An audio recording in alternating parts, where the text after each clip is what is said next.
मैं कुछ थोड़ा सा शर्मिंदा सा भी महसूस कर रहा हूँ। दिल्ली के कॉन्स्टिट्यूशन क्लब में क्या गॉड एग्जिस्ट करता है पर एक हाई प्रोफाइल रिस्पेक्टफुल डिबेट हुई जिसको सौरभ द्विवेदी ने मॉडरेट किया।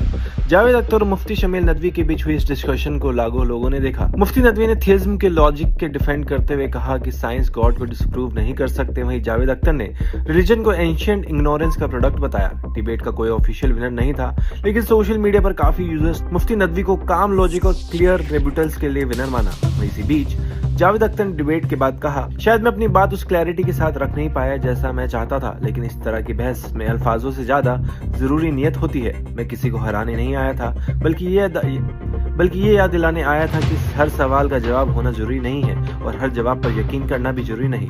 मैं मानता हूं कि साइंस, लॉजिक और इंसानी ज़मीर की हमें बेहतर दुनिया की तरफ ले जा सकते हैं, चाहे रास्ते में हम एक दूसरे से इत्तेफाक ना भी करें। कमेंट सेक्शन में बताइए आपके अकॉर्डिंग इस डिबेट का विनर कौन था, जावेद अख्तर या